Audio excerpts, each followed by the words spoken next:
তিল করে উপার্জন করে 1 কেজি 100 টাকার পণ্য কিনেন, 15 টাকা ভ্যাট কেটে নিয়ে যায় সরকার। আপনি 100 টাকার নুন কিনলে 85 টাকার নুন পান। কত টাকা?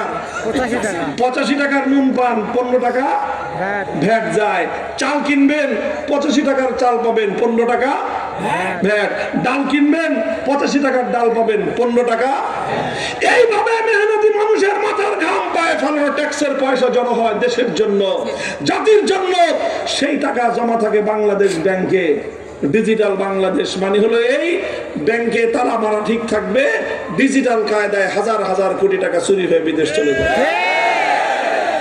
ডিজিটাল বাংলাদেশ মানে দেখেছি কি আমরা, এদেশের আমাদের রেমিটেন্স যোদ্ধা, আমাদের ভাইয়েরা বোনেরা বিদেশে রাত দিন 24 ঘন্টার মধ্যে 16 ঘন্টা পরিশ্রম করে দেশে টাকা পাঠায়। সেই টাকা দেশে আসে, ডিজিটাল কায়দায় বিদেশে গিয়ে বেগম করা হয়ে যায়।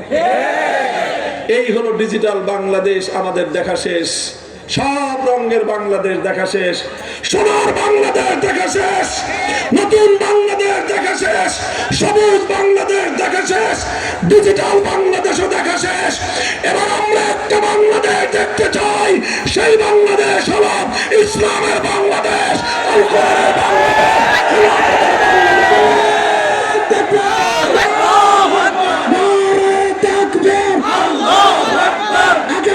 বাংলাদেশ, খেলাফতের বাংলাদেশ, আগামীর বাংলাদেশ,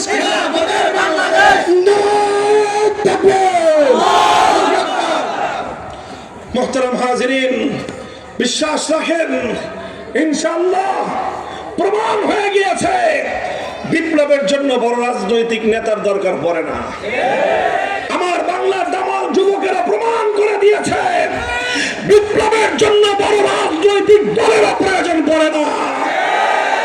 এই যুব প্রজন্ম যখন তৈরি হয়, আল্লাহর নবীর সঙ্গে যখন মক্কা মদিনার যুবকরা জড়ো হয়েছিল, 12.5 লক্ষ বর্গ মাইলে কালেমার পতাকা উড়েছে। আরবের যুবকরা যখন আমার নবীর হাতকে শক্তিশালী করেছে, তারা খেলাফতের হাতকে শক্তিশালী করেছে। আটলান্টিক সমুদ্রের তীর থেকে আফ্রিকার জঙ্গল পর্যন্ত অর্ধেকটা পৃথিবীতে আল্লাহর দ্বীন জিন্দা হয়েছে। সুতরাং হে বাংলার তরুণ জনতা, আমরা স্বপ্ন দেখছি ইনশাআল্লাহ আগামীর বাংলাদেশ হবে আমাদের স্বপ্নের ইসলামের বাংলাদেশ। আমরা এতদিন শুধু আল্লাহর কোরআন পড়েছি, কোরআন শুধু শিখেছি, কোরআনের শুধু ব্যক্তিগত জীবনের আদর্শ আমরা অনুসরণ করেছি।